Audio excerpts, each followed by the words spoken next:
I was looking at a documentary about Swedish people whose kindness has been taken for weakness. Much that's happened to me in the past. No doubt when I was younger I obviously took people's kindness for weakness. It's part and parcel of growing up. We do things like that, but as we get older, hopefully we get wiser, but never too wise. No-go areas created by foreign people who don't respect the culture. There's a big continent in Greek called the Greenland, and it's practically uninhabited.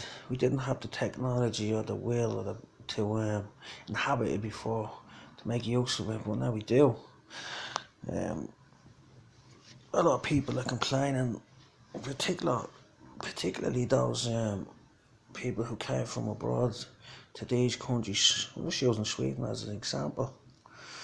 They're using these areas to just do whatever they want. They've no respect for the people who gave them sanctuary. Under Gaelic culture, hospitality law is paramount. You breach hospitality law, you're no good. Well, you might do it when you're a kid and stuff like that, obviously we know that. But being invited into a person's country, that's why we have an honour price. I've been discussing the honour price with my British friends, who I dearly love, the pretty British, and obviously it's a Gaelic. The remembrance of it is mostly here in what they call today Ireland, but it is Gaelic law. My ancestor was the man who upheld it. He done a bit of it when he was over on the other island. These are the words of Elisha. You have to check out the chariots of fire in the Bible to find out who Elisha was. And Elijah, the angel, whose name is in Jah, is in the angel. But to get to the point, Athelstan, Arthur the Khan, Attila, Callahan, he was doing the circuit of Britain. As he had to do a couple of times, because people reckon he lived for many generations. He was also known as Alexander of Scotland. He had a few different names. He enforced the honour price.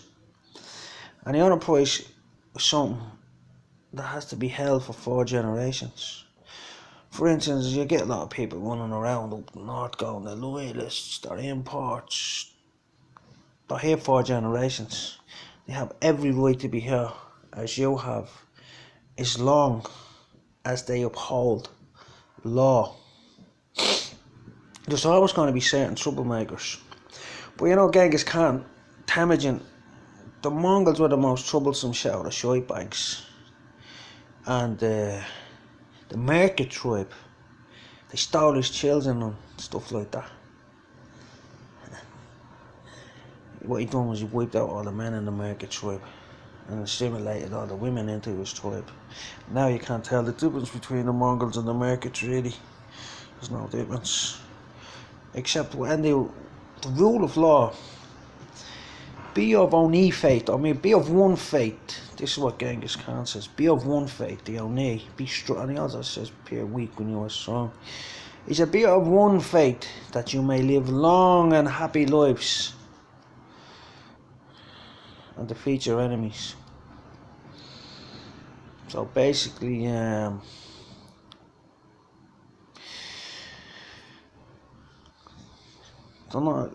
certain people just have to go. That's all there is to it. They just have to go. No matter what you do with them, no matter what you say to them, they'll never learn a fucking lesson. They'll never submit to listening to what the Father in heaven has written in the books through the prophets. And he's coming down here soon, the Father in heaven. He's probably here already. You read the book of Enoch. These islands have to start to do a bit of sprucing up, in my opinion. Because actually the Most High is coming here. Let's do a bit of sprucing up. It's like some people do spring cleaning, but think about it. the Father himself is coming here to the earth with his angels, and we're going to dwell together. So I think we should start to prepare the place for him a little bit. As much as you can prepare for the Most High. How do you do that? I don't know. What's the thought that counts? You read your heart. So basically, there's a lot of fuckers running around on this island, giving all the effort, putting it up to Jesus. That is not very wise, and we don't want them teaching all this crap, you know. We have to keep the faith. We have to uphold Gaelic culture, hospitality laws, especially in these days of mass migration and so-called assimilation. I watched an interesting documentary. I'd just go out and get a Mac 10 and start. I'd go to war straight away with these people. I wouldn't care. There's no way I'd tolerate that shit in my islands, on my land, taking over places and calling them their own and saying we don't give a fuck about your culture. We're propagating our own. That's an invasion. They're enemy soldiers and they're not even dressed in uniform. Execution straight away for being spies. That's what I'd do. This isn't. They'd probably do the same to me if we went down there to their country and done it. You know? Can you know me?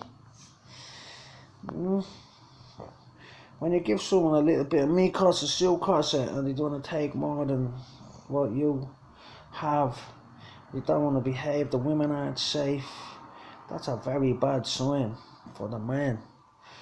I watched a video in Ballyfermot yesterday about what was it? Oh, paedophile was trying to chat up a 14-year-old girl and a woman lured him to the spot and she put it up on the end. She was live streaming it. Next thing, have a Ballyer turned up and lynched him. You know? That's interesting stuff. So people have got a sense of community. But here's the thing. There's a tribe within our tribe which have been propagating lies. And they've not only been doing it here, they've been doing it for generations and generations and generations. And I mentioned that's the Dan tribe. Most of you have probably never heard of them. The Tuat, they're Danan. Tuat is Gaelic for the people of the Dana Anna, the goddess who loves war. So she needs war, she's a witch. She needs war and blood and keeps her alive. So you can chase them through time if you have some biblical knowledge. But they put, even to people that aren't of the Dan tribe, the mentality is the Dan tribe. They might have the different genes, but the mentality is the Dan tribe. Therefore they're traitors. They don't uphold the faith. They've embraced the lie. They've learned a whole lot of college education, and then when you try and reach them, break their conditioning, they don't want to hear it. So I would propose moving these communities to Greenland. They can run themselves up there, inside the outdoors. These communities that don't want to integrate, don't want to uphold hospitality law.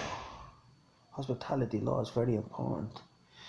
We're digging up all of these hospitality laws. We're after inviting people into our countries with hospitality. You know, you break the law, you do these things, you know what I mean? It can happen. When people aren't clear on what the crack is, you know, there's too many laws coming out of Brussels. They're the Dan, probably the Dan. They propagate war, they like to make a war, they need a war. They need a war. Because they're into witchcraft, and they want freedom of religion. Because once you give vote for freedom of religion, you give them the religion, the go ahead to practice their religion, which is not like your religion. You might be a Buddhist, you might be a something else, still a heathen, but you don't realise that their religion is in child sacrifice, bestiality, murder, rape, pillage. That's how they appease their God. And you just voted for freedom of religion. Silly.